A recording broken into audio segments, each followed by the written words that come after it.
Ladies and gentlemen, boys and girls, welcome to Healing Outside the Box. My name is Jean Tiberio, and I'm a nutritionist and a wellness coach. This week I bring you episode 173, which is Newsworthy Notes from the Food Revolution Summit. First, I want to say happy belated Mother's Day to all of the mothers out there. Undeniably the hottest job on earth. As usual, we went to my mother's house, who, by the way, is doing absolutely marvelously at the age of 92. She doesn't mind people knowing her age because, let's face it, if you're 92 and you're still capable of delivering dry wit, then you've still got skin in the game, and you should be proud of yourself. I was listening to several hours of this year's Food Revolution Summit, which had a lot of great speakers, encouraging us to get our act in gear and fix our food supply. And I say our instead of their, because we all need to get skin in this game. So two of the famous physicians that were interviewed about the current state of our health and food supply were Dr. Dean Ornish and Dr. Mark Hyman. Dean Ornish, as you may or may not recall, became famous during the 1990s for his book entitled Eat More, Weigh Less, or Eat More, Weigh Less. Setting aside the ridiculous title, he was promoting a vegetarian 10% fat diet. In my opinion, that kind of promotion for the mainstream population may have been as ridiculous as his title. But since that time, Dean Ornish has redeemed himself because his new approach is called Spectrum. In Spectrum, he talks about eating different foods on the spectrum. So number 1 or 2 on the spectrum would be, of course, your high fiber fruits and vegetables, beans, nuts and seeds, etc. And on the other side of the spectrum might be your high fat meats. So you get the picture.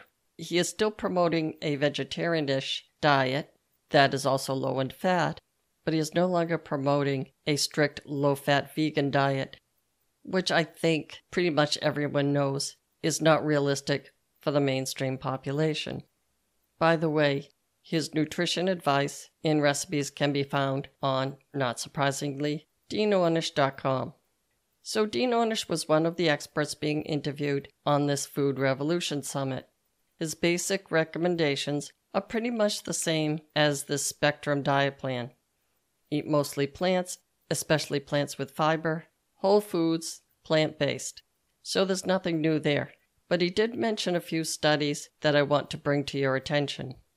The first study compared a high-fat to a low-fat diet with regards to patients who already had cancer.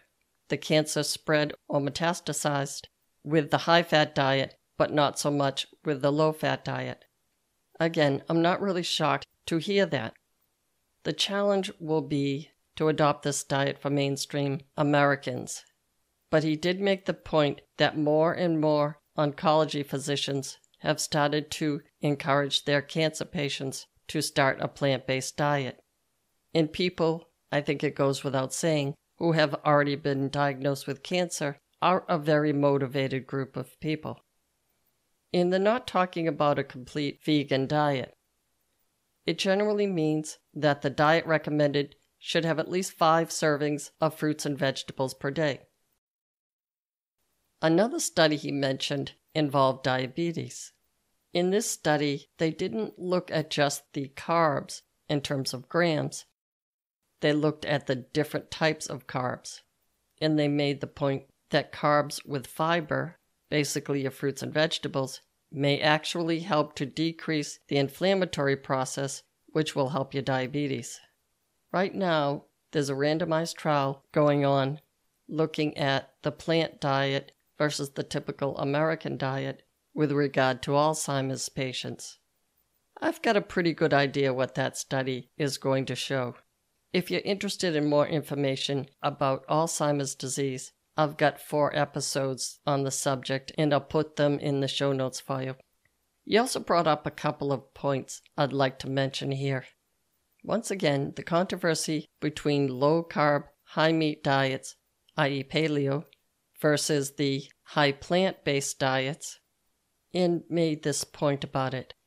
both of these camps are really not that far apart in terms of the goals that we want to achieve.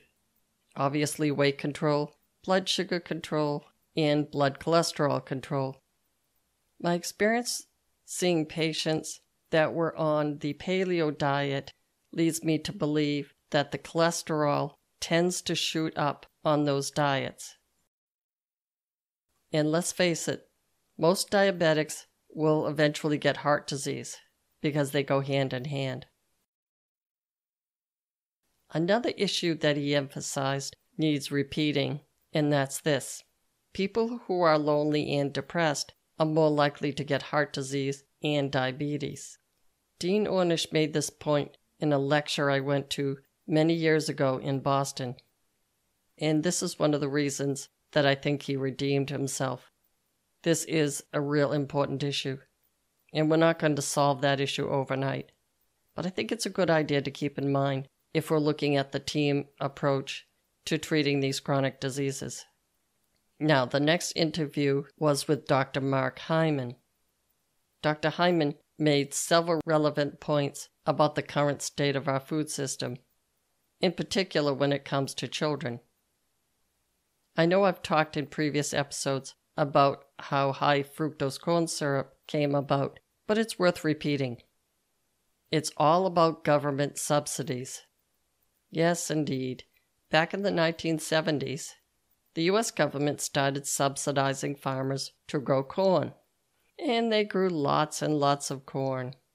So much corn that the quantity flooded the market and the price of corn went down. The old supply and demand thing. Too bad our economists were asleep at the wheel. So the brilliant government officials, yes, the old guys that you see on TV occupying the House and the Senate, the same ones that forget they have their glasses on and go looking for the glasses on the table, those guys decided to find cheap ways to make corn into something else. The scientists said, well, let's see, we can make corn into sugar, which sounded great to them apparently. So the government kept pushing the relatively cheaper high fructose corn syrup until consumers stopped buying it. That's a hint for what we can do in the future, by the way. Dr. Hyman also talked about how marketing is a problem. Now, we can't stop marketers from wanting to sell their products, but we, and by we I mean Congress, I guess, could do a better job of regulating it. An example of a ridiculous marketing technique is, say, vitamin water, which is essentially sugar water, and there's also Red Bull, which is sugar water plus caffeine. A cereal like Cocoa Krispies brags about having vitamins in the product. Dr. Hyman suggests that we could clean this up with some simple labeling. For example, the Cocoa Krispies could be labeled with a symbol that you could quickly glance at and realize that Cocoa Krispies is a high sugar product.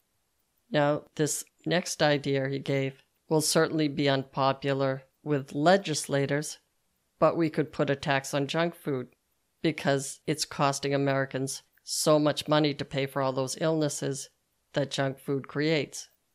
I don't think we'll see that happening anytime soon, but Dr. Hyman threw it out as a suggestion. I do think that Dr. Hyman made some recommendations that are worth looking at. Number 1, he mentioned ending commodity subsidies. In other words, subsidies to produce cheap or non-nutritional food, or subsidies to not produce food to avoid flooding the market. This really only benefits the large agribusinesses. None of this money goes to local farmers. Number 2, he mentioned that the food guidelines right now do not reflect science. They need to be radically changed. For example, the most consumed vegetable, and maybe we can put quotes around the word vegetable, is the potato. The reason it is the most consumed vegetable is because it's made into chips and fries. I guess enough said about that. Number 3, change the food labels to make them clear. He suggested color coding. For example, green equals eat liberally, yellow equals eat in moderation, and red equals not recommended in any quantity. So that's the food labels. Number 4, support regenerative farming. That's a no-brainer in my opinion. Sustainability is a lovely word that people like to mention, but it means very little unless we make it into a verb. He's saying it's time to go from, wouldn't that be nice, to, we need to do something this year. Number 5, end junk food marketing to children. Again, that seems like a no-brainer. Number 6, build food education programs in our schools. Now, I've been flapping my gums about this for years. Farm-to-table education needs to start in the first grade. The bottom line from both of these experts is this: there needs to be radical changes to our food system. Dr. Hyman mentioned that he likes to say this: we can either give up or show up. By showing up, I would add this: we may have to sacrifice our time and our money, but if we don't, we will lose both. We will lose both in terms of higher rates of Alzheimer's disease, cancer, learning disabilities, and diabetes, just to name a few. Now, not to be outdone, Dean Ornish likes to say this: it comes down to 5 issues. 1, what we eat, obviously. 2, how we respond to stress. 3, whether or not we smoke cigarettes.